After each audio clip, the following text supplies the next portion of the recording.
నిరీక్షణ prayer house మరియు centre సంఘముల తరపున ఏకైక దేవుడును నిజ రక్షకుడును అయిన యేసుక్రీస్తు నామంలో మీ అందరికీ నా శుభములు. నేటి దేవుని మాట నిర్గమకాండం 6వ అధ్యాయం 7వ వచనం.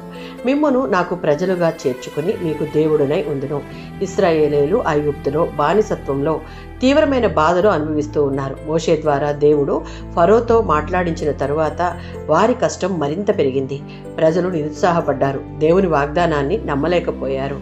అప్పుడు నిర్గమాకాండం 6వ అధ్యాయం 1-8 వచనాలలో దేవుడు మోషేతో మాట్లాడి, దేవుడు మొదటిగా మిమ్మల్ని బయటకు తీసుకుని వస్తాను అని, మిమ్మల్ని విడిపిస్తాను అని, మిమ్మల్ని విమోచిస్తాను అని, మిమ్మను నా ప్రజలుగా అంగీకరించుకొందును అని 4 గొప్ప వాగ్దానాలు చేశాడు. ఈ 4వ వాగ్దానమే దేవునితో సంబంధాన్ని సూచిస్తుంది. లేవీకాండం 26వ అధ్యాయం 12వ వచనం. నేను మీ మధ్య సంచరించుచు మీ దేవుడునై ఉందును, మీరు నా ప్రజలై ఉందురు. దీనిని బట్టి దేవుడు తన ప్రజలతో సంబంధాన్ని కోరుకుంటూ ఉన్నాడని తెలియజేస్తుంది. ద్వితీయోపదేశకాండం 7వ అధ్యాయం 6వ వచనం. నీవు నీ దేవుడైన యెహోవాకు ప్రతిష్ఠితమైన ప్రజగా అనగా దేవుడు ఇశ్రాయేలును ప్రత్యేకించుకున్న ప్రజలుగా ఎన్నుకున్నాడు. ఇర్మియా గ్రంథం 31వ అధ్యాయం 33వ వచనం. నేను వారికి దేవుడినై ఉందును, వారు నా ప్రజలై ఉందురు. నూతన నిబంధనలో దేవుని సంబంధం గురించిన ప్రవచనం ఇది.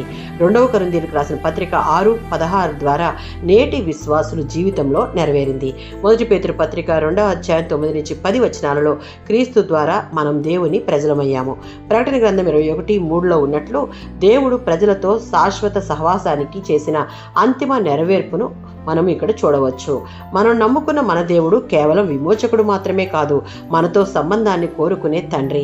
ఇశ్రాయేలీయులను వారి బానిసత్వం నుండి విడిపించి వారిని తన ప్రజలుగా ఎలా చేసుకున్నాడో అదే విధంగా యేసు మనలను పాపం నుండి రక్షించి విమోచించుటకు కాకుండా తన ప్రజలనుగా చేసుకున్నాడు. ఇది ఒక ప్రత్యేకమైన పిలుపు.